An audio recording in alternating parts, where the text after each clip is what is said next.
Good evening, everyone. Thank you so much for joining us tonight. My name is Georgianne Moore. I'm the Senior Director of Development for Education here at Mount Sinai, and I've joined about 6 months ago, really getting my feet wet into all things Mount Sinai and really inspired by the work of the Enhanced Scholarship Initiative.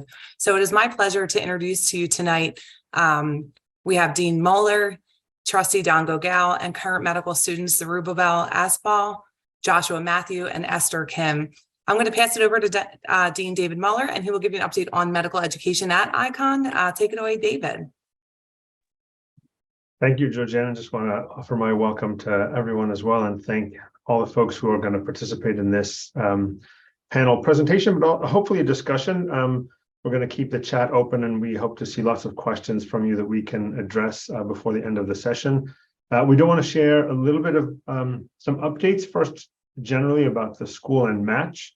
And we can go to the next slide and show you just a beautiful, happy moment of celebration we'd like to put up, and then we'll talk a little bit about match results. Thanks, Jackie.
Thanks so much, Jackie. And so if you're comfortable putting into the chat, what year is your student? Because some of you are probably very familiar with what Match Day is all about. Some of you, if this is the beginning of medical school, but your student may not be. It's where everyone finds out where they're going to do residency. As you can see, there's lots of hugging and kissing and some crying, usually balloons and flowers. It's a beautiful celebration and a wonderful culmination of all the hard work that our students do over the course of their time here. And certainly is a testament to all of the support they get from their family, friends, loved ones. You can see in this slide, just even at a glance, match day results. They're de-identified, but you can see according to the specialty where folks matched over the course of the time that they've been here. And you can see, for example, just so you recognize the numbers, anesthesiology, for example, 10 students went into that specialty, 29 in medicine, 7 orthopedic surgery, et cetera. We're super pleased with the outcome this year. We're pleased with the outcome every year. Our students perform really at an outstanding level, and this is a beautiful validation of all of the work that they have put into medical school. So Match Day was an incredible success. We thank you for supporting your students, our students, and we thank all of the staff and faculty who are an important part of that process as well. And what we want to do next is kind of transition from Match Day as an update to the school and talk just briefly about curriculum.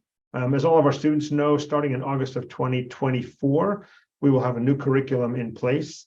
If you are not familiar with curricular timetables, this is going to look pretty confusing, but it is a dramatically different structure than we have now. It builds on the enormous success we've had in our curriculum up until this point in time. And there's a curricular affairs team with lots of student input as well on committees that are working on every aspect of this, from the content of the curriculum to who's going to do the teaching, how students are going to be assessed, how we're going to support them through the course of this process.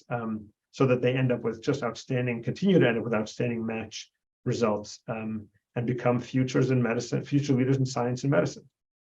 In the next slide, yes. So now we get to the meat of the presentation. So we want to share again a little bit of a video with you to give you some context and background on the Enhanced Scholarship Initiative, on ESI. We're so proud to celebrate 5 years of this incredibly powerful program. So we'll show the video, we'll introduce our panelists and Mr. Don Gogel from the Board of Trustees, and then we'll have some time for Q&A hopefully at the end. And again, we'd love to see your questions in the chat over the course of the presentation. I will be happy to facilitate the Q&A. All right, Jackie.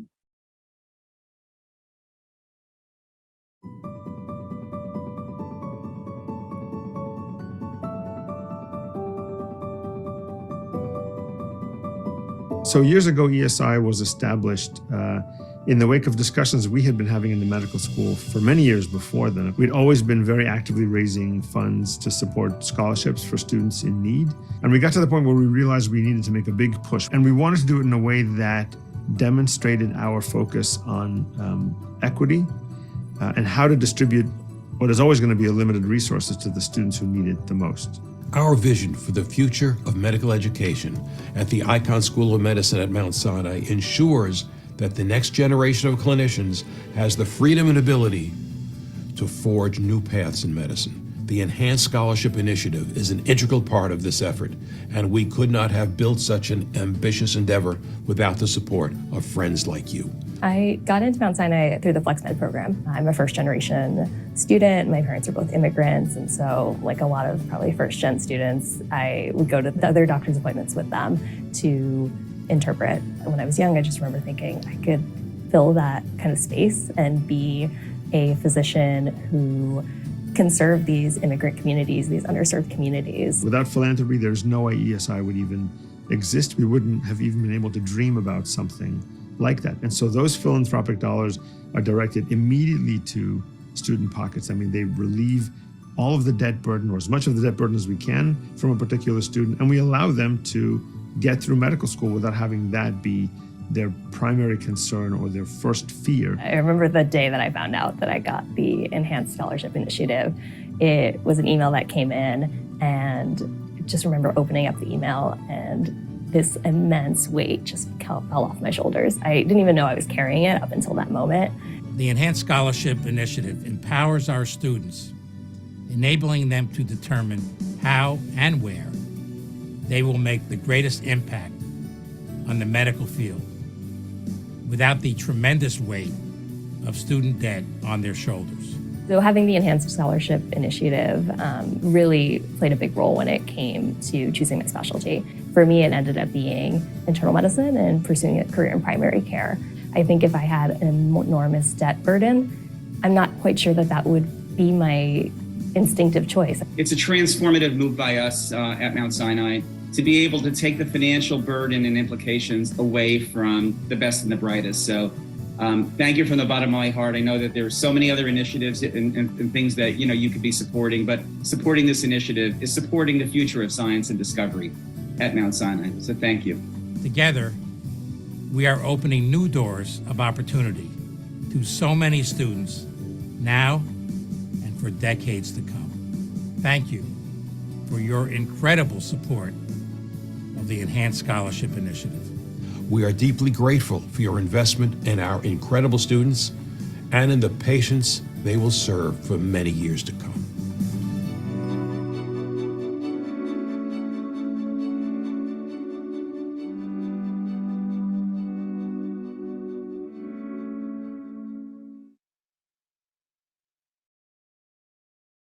Thank you, Jackie. And so I want to take a moment to introduce Mr. Don Gogel, who I would say more than any other single person is responsible for putting all those smiles and all those faces you saw in the video.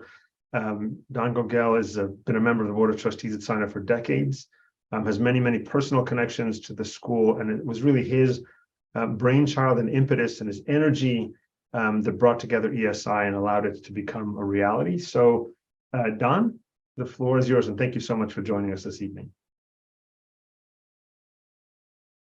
I think you have to, sorry, I have to unmute. Got it.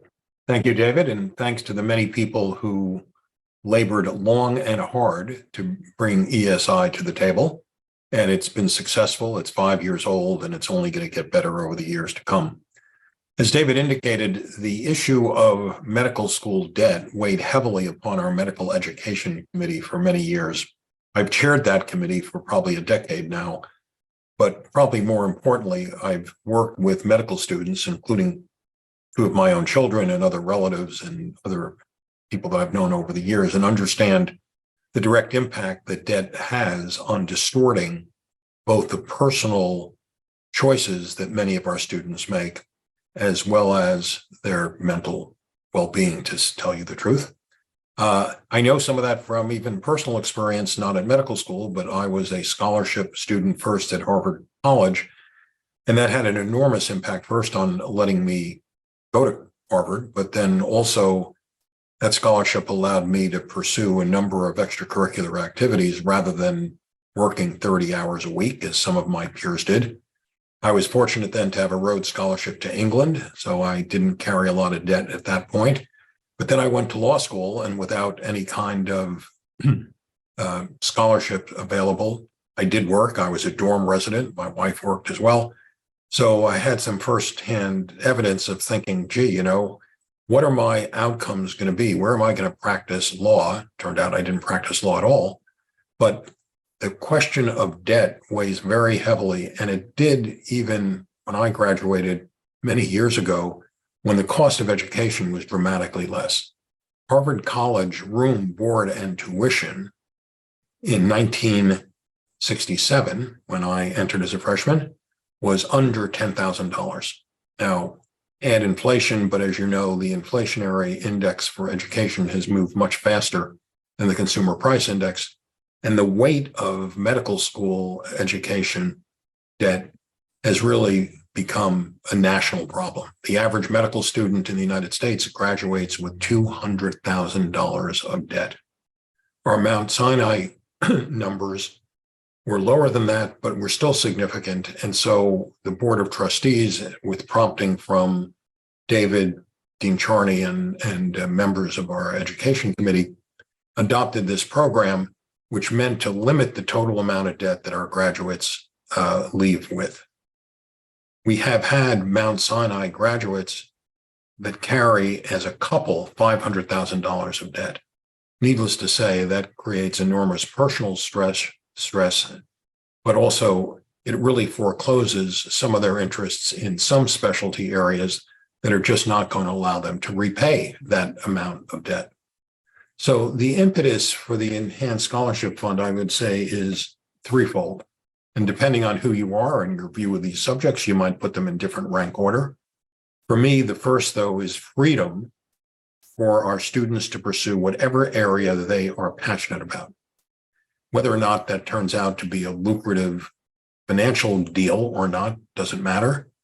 We have an extraordinary number of passionate, committed, empathetic students at Mount Sinai and have had for decades.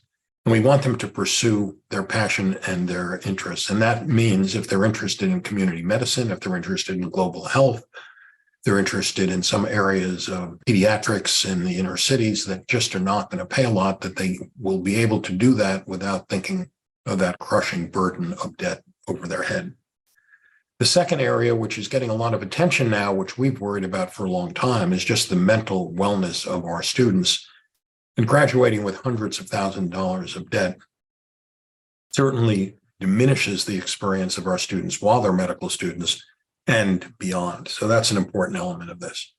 A third, and again, you could rank these as equal, but they're all important, is that the program that we have developed has improved the diversity of our entering class. Needless to say, income inequality is associated very closely with the lack of opportunities for otherwise marginalized parts of our population. And by trying to level the field through a scholarship program, we are able to create more equality in the entering class, so we can sort of balance people that maybe didn't have the financial resources before and encourage them to come to Sinai. And then finally, I would list a simple word: fairness. It just seemed fair to try to have more people have access to scholarship funds so they could come to Mount Sinai and pursue their dreams to become doctors, to become research scientists, and in some cases, teachers and public service people. Now, we structured this in a somewhat unusual way, and it relates to the economics of starting an endowment. Of course, I'd love someone on this phone to offer us a $200 million endowment, because then we would have a permanently endowed ESI. As it turns out, we just didn't want to wait for all of the years to get an endowment. And as a result, we created what we call a spend down fund. So we ended up with money starting with about $10 million, and agreed we would spend that down while we raised funds to replenish it. And that's the pattern we're in now, although someday I hope we will have an endowment.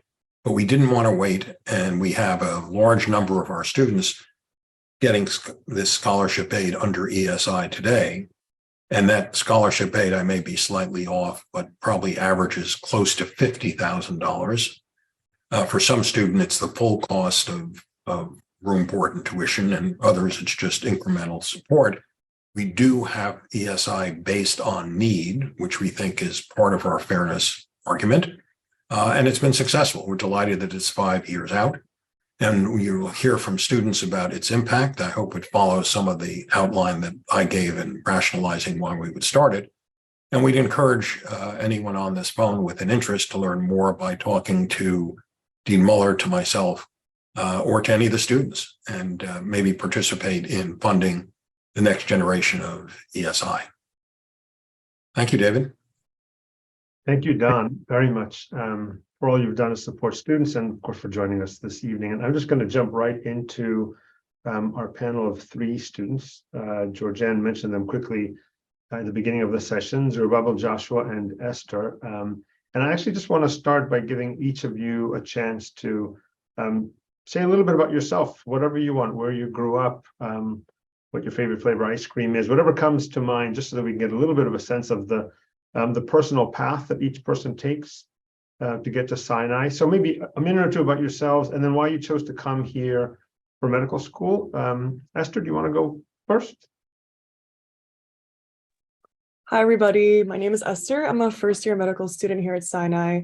I guess a little bit about me is I'm from Queens, so I'm not far from here. I was born and raised in Queens, specifically in the neighborhood of Elmhurst. So growing up, like Elmhurst was my home hospital, and whenever my parents had any medical needs, that's the hospital that they would go to. So growing up, I was very familiar with Mount Sinai and their affiliation with Elmhurst Hospital, and the doctors have always been super kind and helpful to my parents during their time there. So that was how I got introduced to Mount Sinai. And a lot of the reasons why I decided to come to Mount Sinai is because of the community involvement and the level of immersion that the community has with this organization, especially through EHOP, the East Harlem Health Partnership that is run by our students here at Sinai, as well as just Elmhurst Hospital in general, which is very rare, I think, for a medical school to have. Yeah. Thank you, Esther. Zerubbabel, you want to go next? A minute or two about yourself, your story, and then what brought you here? Sure. My name is Zerubbabel. I was born and raised in Ethiopia, in the capital, Addis Ababa. My family immigrated to the US, and my folks are in Chicago. I started fostering an interest in medicine once I saw the value Physicians Society, and as well as the impact they had on sick members of my family. And once I started my college education, I kept fostering that interest, and I came across Mount Sinai. I got admitted to the FlexMed program, and ESI was one of the critical sort of points that led to the consideration of ending up here at the end. And besides that, there are a multitude of reasons why I chose to come to Sinai, but the 3 main ones would be that I would get world-class medical education, as well as the skills to provide compassionate patient care. And last but not the least, and I would say most important, would be the appropriate resources and mentors to contribute to the medical field via research and innovation. So that's sort of my story. Great, thank you. Joshua? Hi, everyone. My name is Joshua Matthew. I'm also a first-year medical student. I grew up in Fayetteville, North Carolina. I went to Yale for college, and then I spent a couple of years in New York City before starting medical school. And so I think that was kind of what drew me to Mount Sinai was, I didn't come from New York, and so I didn't have much exposure. But when I got here, I realized that the city's so dynamic, as we all know. And so I thought it would be a really robust place to learn medicine and also how to practice medicine and engage with a really robust population. Sinai in particular really stood out to me and seemed to be a good fit because it was just a very mission-driven school. I think I was involved in a lot of research before medical school, and I still am. And I think it was important to me to come to a school like Sinai where there's a lot of resources in that regard. But on top of that, Sinai is very committed to its community. It's positioned in a really unique part of New York, and they just demonstrated throughout my time here so far a commitment to bettering the community and also engaging and partnering with that community in order to address inequities in healthcare. And so that's why I thought it would be a good fit. And then ultimately, I think, as others have mentioned, the financial component was definitely a huge weighing factor for me. And so that's ultimately all of those factors combined are what brought me here. Great. Thank you all for that. And I think one of the things that is really special about the school here is the range of things that students tend to get involved in, the range of interests. And as many of you said, that the resources we make available, but the resources would be meaningless if it wasn't for students who like to have their hands in a lot of different pies. And even I think students who are still in their first year, actually winding down their first year. So you're not going to be first years for much longer. I'm curious, maybe if we go backwards, Joshua, Zerubbabel, then Esther, what so far has been a really memorable experience for you, whether it's been in the lab, shadowing, in the classroom, something that really stands out that's been a powerful experience? And is that linked in any way to what you think your clinical interests might be at this point in time? Josh, if you want to go first, that'd be great. Sure. I kind of have two separate examples. So just really quickly, the first one I think is that the first 2 months of our school year for the first year are spent in anatomy. And so we were learning anatomy in lectures, and then we're also doing cadaver labs, learning very hands-on. And so for me, and I think a lot of my classmates as well, it kind of dawned on us the power of learning in the hands-on way, and they brought me back and reminded me about why I decided to go into medicine and just how wonderful the human body is. And so some of those experiences, holding certain human organs or getting to see the human spinal cord in its entirety, are things that were not lost on me, and that I don't think everyone has the privilege to experience. So those are really memorable to me. Another more recent experience that came to mind was when I was shadowing one of my preceptors. She's an emergency medicine physician. And so I joined her in the ER, and we just saw this really interesting case where a patient presented with a very specific clinical finding, which is very rare. It was a type of aphasia. So the patient was speaking with kind of broken language. And to me, as an uninformed first-year medical student, I thought that this aphasia is something we kind of learn about for the MCAT, maybe in school, but don't often really see. So it was just really kind of amazing to be able to see that and just kind of use that as a learning opportunity and see how physicians manage those types of situations. Right. And Joshua, do you know yet what you want to do when you grow up, or not yet? When I grow up, I'm not sure. I'm considering surgery, but don't quote me on it. I'll get back to you in maybe 2 years. No problem. No quotes. Zerubbabel, what has been an experience that really stood out for you so far, and where are your interests at this point in your medical school trajectory? Sure. So I'm a sort of bit advanced in terms of my clinical exposure as compared to Josh. I would say in my neurology clerkship, I came across a patient who had a very complex history, and she was seeing a psychiatrist and all that stuff. But turns out she had a tumor. And once she got that tumor removed, she regained her life. And she had a dramatic change in her general life. And just seeing that dramatic shift and the impact that surgery had on her just reaffirmed my interest in neurosurgery. And in subsequent rotations, my interaction with patients, the love and the sort of the admiration that you get from patients when you display empathy and just help them with little tasks. It might be adjusting the remote that they're having trouble with in terms of decreasing the volume. And the gratitude that they express when they're finally about to get home. So it's a combination of specific experiences, but I would just like to lump them together because it's sort of hard to dissect them out. Right. And in terms of my interest, I have an interest in like global surgery, like neurosurgery and global health, because I'm aware that the world-class and innovative medicine that is delivered at Mount Sinai is not available to the entire world. And in my career, I would like to sort of provide those services in areas where they're not existent at the current state. Thank you. Esther, I know it's only first year medical school. Nobody's going to quote you no matter what you say. We won't hold you to it, but still curious what your experiences are. Yeah. So I also have two experiences I want to talk about. And the first is from In Focus Week 1, which was pretty early on in our like first year's medical journey. Basically, we took a walk to Settlement Health, which is really nearby, and like the person that was giving us a tour of the neighborhood of East Harlem was someone that lived here for like over 25 years. So just knowing the context and like what foods, what businesses are here, like what kind of people live here, what kind of schools are around, like gave me a lot of context as to who we're serving in this community. So I think it was really important for me to know like what context of which I'm like studying medicine. And it gave me a lot of personal interest and stake into my studies as well.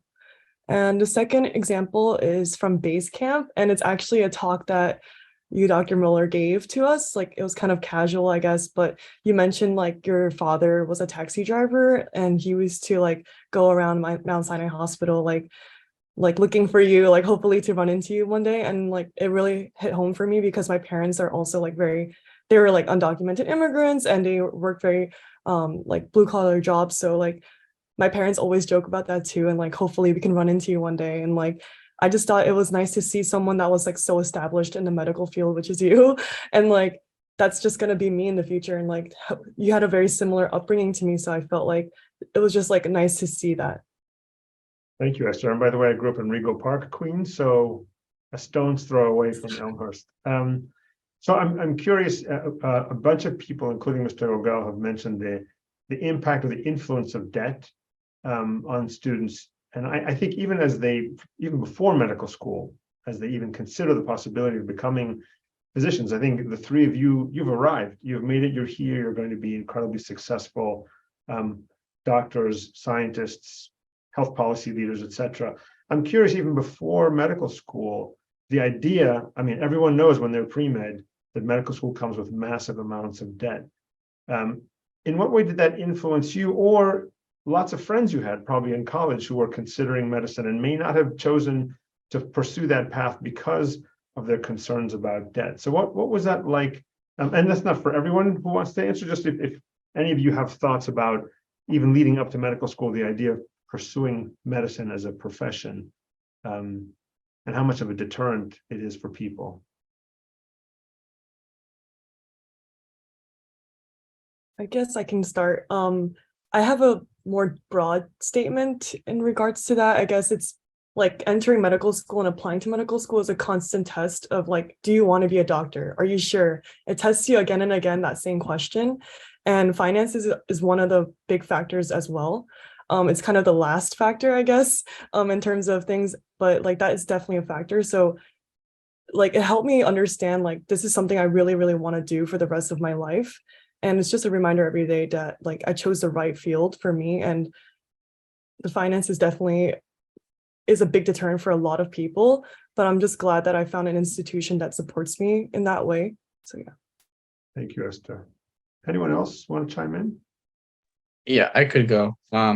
As a first gen sort of college student, medical student, and soon to be physician in my family, my folks aren't aware that such programs like ESI exist, and the concept that physicians and the enormous debt that they accrue on their way to establish a career is sort of a major sort of fear that my parents had for me. And whenever I mentioned that I wanted to do medicine in the US and ultimately, once we immigrated, sort of pursue that path, that became a constant conversation. And until I remember vividly the day ESI was announced, I was talking to my my counselor back in undergrad, and this was a constant conversation. Like, am I going to end up coming to Sinai, or am I just going to take the MCAT or take a gap year and to figure it out?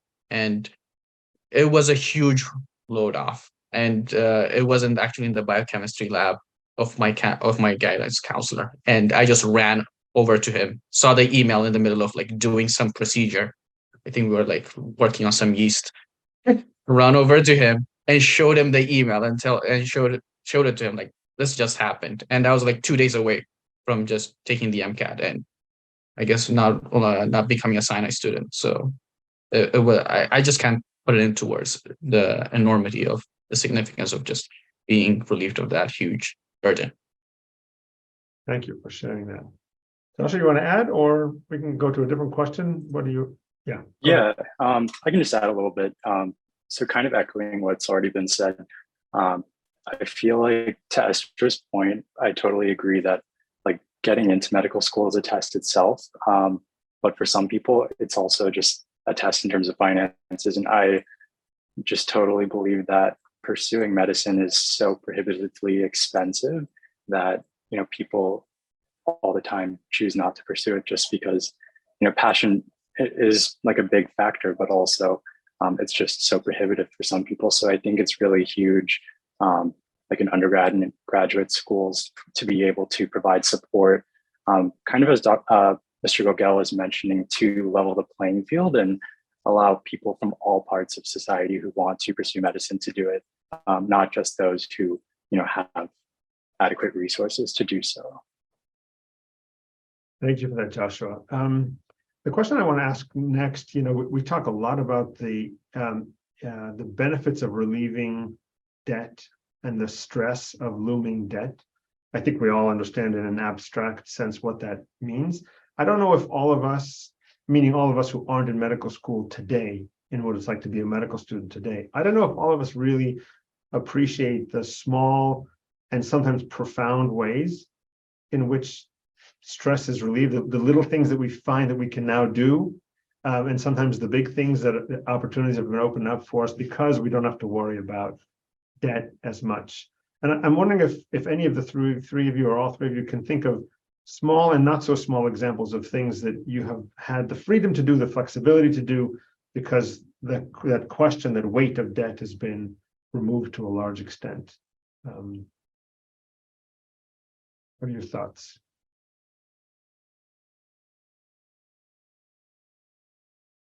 Okay. I can go. Okay. I think something that my mom said to me once, like, she found out that I got this ESI scholarship was like, now your job is to be a student and that's it. And I think that was really impactful for me because, like, it was the first time in my life where I could just focus on my studies and that's it. It sounds so simple, but I don't know, it's like a huge privilege and I really recognize that every day. So I'm very grateful to be here and just be a student for the first time, you know, and just be able to focus on my studies and like becoming a better doctor. Thank you, Esther. Yeah, similar to Esther's point and what was raised earlier, I think I wouldn't have had a fair experience as compared to my classmates who could have sort of afforded to go through to Sinai without thinking about debt.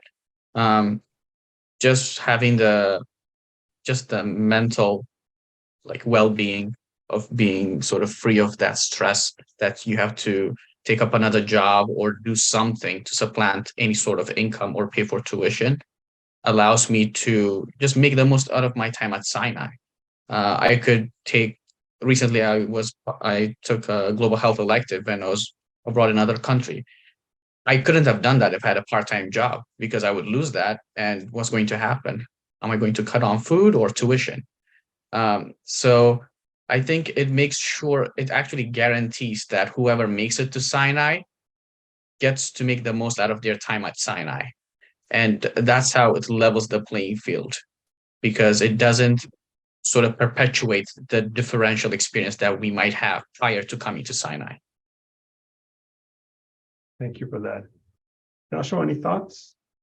Yeah, I'll just add, I think when I think about undergrad and like being fortunate enough to have received scholarships to attend undergrad, I think that if I hadn't received scholarship, then I probably, wouldn't be where I am today. Like I don't think I would have had the luxury to go to a private school.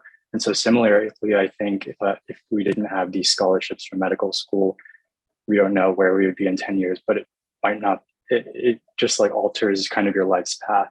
And so I think it is really significant, like the other two students have mentioned, just like being able to focus on school and not have to worry about, supporting yourself, thinking about what like career you need to go into in order to manage debt. So I think it's definitely significant.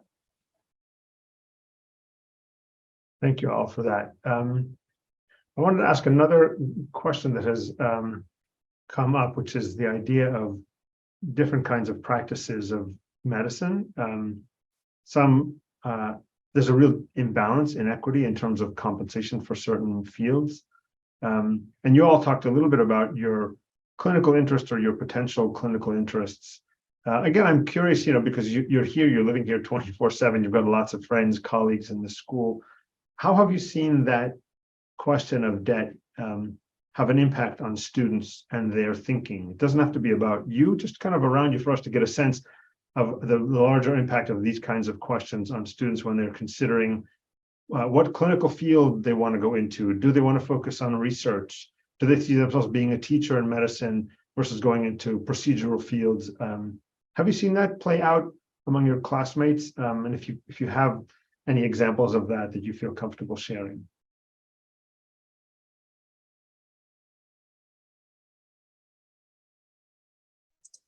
Yeah, I can start. I think for the most part, I'd like to believe that, we end up choosing the specialties we choose mostly because of passion, but of course, other factors play into that. And so there is a lot of talk around like which specialties can make more money, which specialties maybe not. Like you can afford to have this lifestyle when you become this attending versus this attending. So I think those are kind of the subtle nuances that are on the back of people's minds. I can't really speak to how like different students' debts play into those decisions, but I think just kind of going off what I said about how expensive it is to apply to medical school, get into medical school, it's definitely not lost on us that there needs to be some sort of way to recoup all the expenses and energy you put in. And then as far as like the type of career you lead, like private practice versus, working at an academic center versus doing more community-oriented work, I still think that kind of boils down to passion. And so maybe there is kind of a luxury of being able to pursue your actual passion when, the financial strain is alleviated. So I definitely think there's something to be said about that. Thanks, Joshua. Any other thoughts, Esther or Zerubbabel, from you guys? Or do you feel like Joshua covered it well? What I've noticed among my classmates, since my class is one of the classes that have benefited from ESI, is that people's career aspirations have changed quite a bit once we started going through clinical years. And I think that has to do with their interest in the types of people they interacted with, the physicians as well as the patients, and the lifestyle that is attributed to that specialty. I haven't had any conversation specifically about how debt influenced their decision, but most of the time, the reason that keeps reappearing is lifestyle, which sort of tells you that the primary consideration has been sort of shifted towards what kind of life they could lead rather than how they could sort of pay back any debt that they've accrued so far. Yeah, and I think that question of lifestyle includes things like, when can I start a family? When can I buy my own home? You know, some sense of financial independence, which we all know, making sacrifices in medicine we have to put off for some time. But for how much time? I think that's where the hard part of the conversation comes up.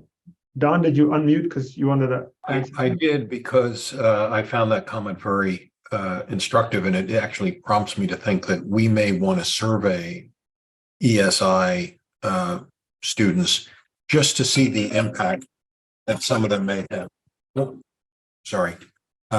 The impact on some of their choices. I mean, a number of the important ones were raised here, and I'm not suggesting we're going to publish an article on this based on the rigor of our survey document, but it could be indicative, and I think it'll be helpful. So we should consider that for on the agenda for next year. Yeah, and I think, you know, in addition to different clinical specialties, Joshua's point about can I afford to stay in academia, or do I need to go into private practice? And they both obviously have a very valuable impact on society, but is that a choice we want to be driven by our primary interest or by the amount of debt we have to pay back? Esther, anything to add to that? No? Okay, great. So I'm going to pause here and see if the audience has questions. Obviously, any of the students, and obviously Don too, if you want to add anything that we haven't covered yet, feel free to do so. And maybe we'll give a minute or two for folks to put questions in the chat if they have any. Again, I think we're all very, very grateful that you took time to join us this evening, both panelists and the audience participants. So let's see what comes up in the chat if folks do have any questions for our students. My most pressing question is, I want to know whether the Zerubbabel actually read all those books in his library behind him, or maybe he's got no time to read books like that in medical school. But that's not a serious question. I'll get to them once I'm done. Yeah, that's what we all say.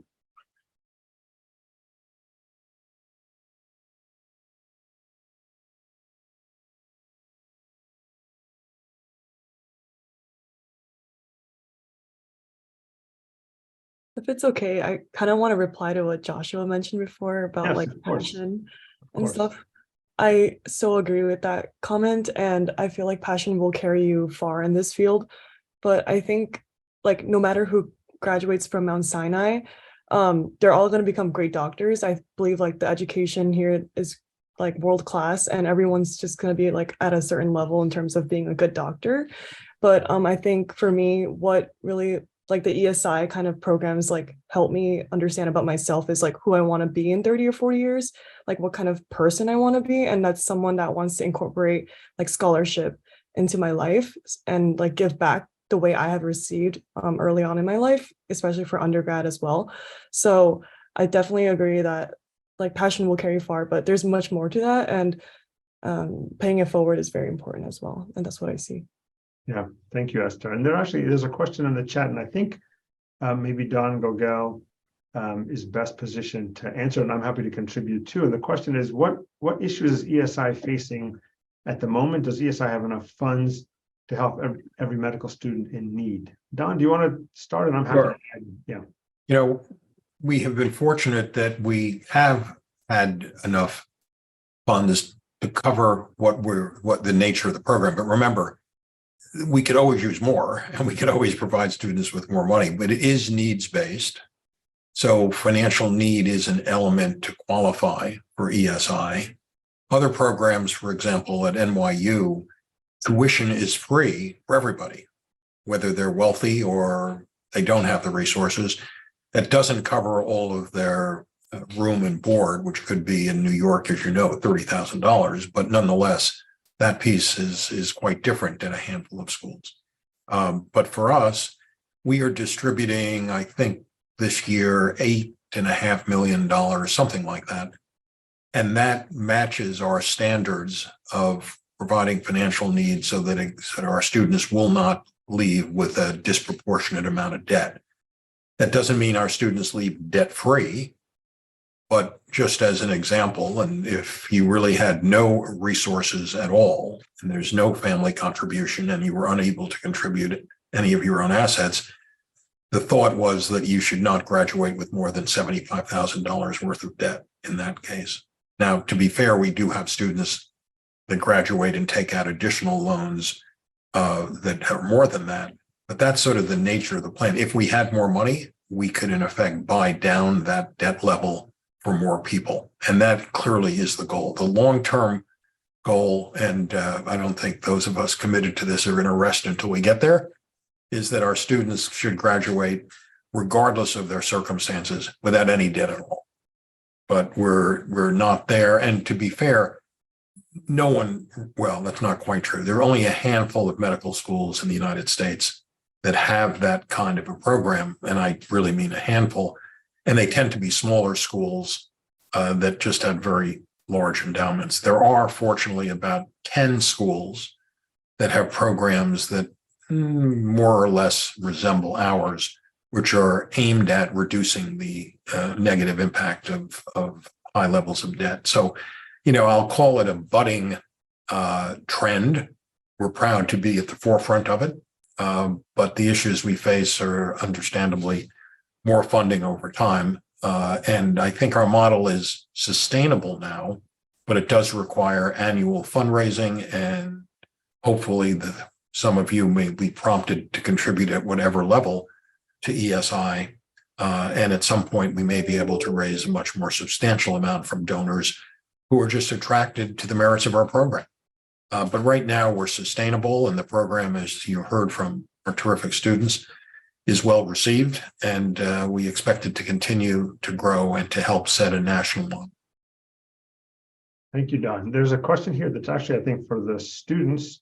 When in the application process does an admitted student learn about the details of what ESI they will be offered? And it might have been different for different students here because you came through different pathways, but I wonder if you all, any of you who want to address that question could answer it.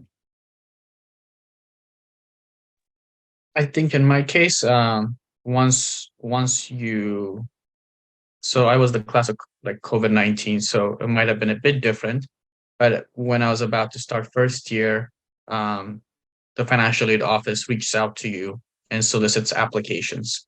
And every student will learn what kind of package that they are going to get way before they start school in August.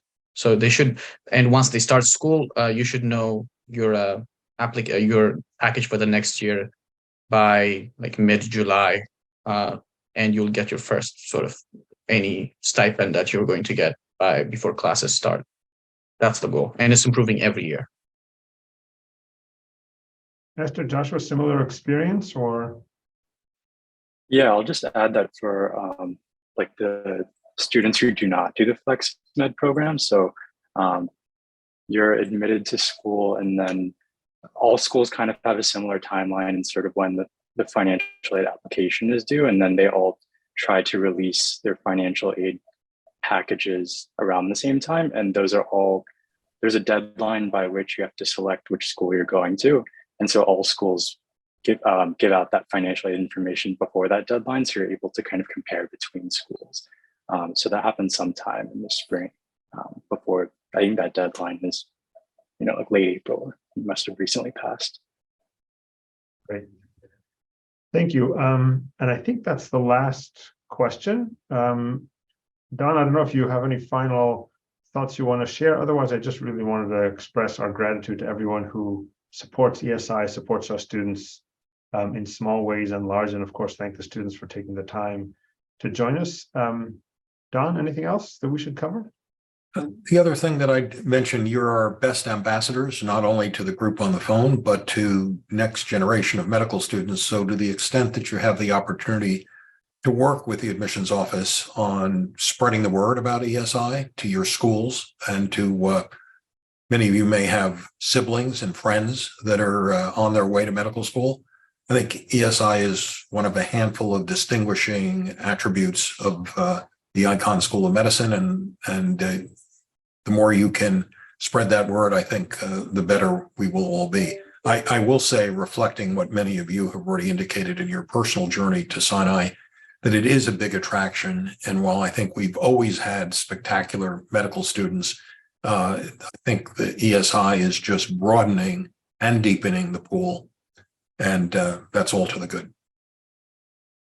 Thank you. And thanks to everyone. Thanks especially to Jackie and Fausto and Georgianne for organizing everything. And we wish you all a good evening. And we will be in touch with more fascinating sessions like this in the future.